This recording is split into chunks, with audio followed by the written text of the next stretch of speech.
വൈകിട്ട് ഡ്യൂട്ടി കഴിഞ്ഞ് വന്നപ്പോൾ നാളത്തെ കറിക്ക് വേണ്ടി ഞാൻ കുറച്ച് മീനും വാങ്ങിയാണ് കേട്ടോ വന്നത്. മീൻ വാങ്ങിച്ചപ്പോഴേ ഞാൻ മനസ്സിൽ വിചാരിച്ചു കുറച്ചെടുത്ത് കറി വെക്കാം, ബാക്കിയെടുത്ത് വറുക്കുകയും ചെയ്യാമെന്ന്. ക്ലീൻ ചെയ്യുന്നതിൻ്റെ ഇടയ്ക്ക് മോൻ വന്നിട്ട് പറഞ്ഞു, അമ്മ ഞാൻ ഹെൽപ്പ് ചെയ്യാമെന്ന്. വേണ്ട വേണ്ടാന്നും പറഞ്ഞ് അവനെ മാറ്റിവിട്ടു. പെട്ടെന്ന് തന്നെ വറക്കാനുള്ളത് എടുത്ത് മസാലയൊക്കെ പുരട്ടി മാറ്റി വെച്ചിട്ട് മുളക് ചാറ് വെക്കാനാണ് കേട്ടോ ഞാൻ നോക്കിയത്. ഇവിടെ എല്ലാവർക്കും മുളക് ചാറാണ് ഇഷ്ടം, അതുകൊണ്ട് ഞാൻ മുളക് ചാറാണ് വെച്ചത്.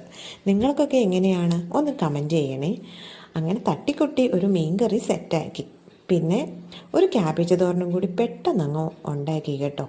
അത് കഴിഞ്ഞാൽ പിന്നെ മോനെ പഠിപ്പിക്കാനായിട്ട് പോയി. പഠിപ്പിക്കാനിരുന്ന സമയം പോയതേ അറിഞ്ഞില്ല. ഭയങ്കര കുസ്തിപിടുത്തവും കാര്യങ്ങളൊക്കെ ആയിരുന്നു. പഠിപ്പിക്കുന്നതിൻ്റെ ഇടയ്ക്ക് അവൻ വിശക്കുന്നമ്മയെന്ന് പറഞ്ഞു. എന്നാൽ പിന്നെ പഠിത്തമൊക്കെ നിർത്തി വെച്ച് ചോറുണ്ണാന്നും പറഞ്ഞ് ചോറുണ്ണാൻ വന്നിരുന്നു. ചോറുണ്ണണതിൻ്റെ ഇടയ്ക്ക് 100 കഥ പറയണം കേട്ടോ. അത്രയേ ഉള്ളൂ. Bye bye.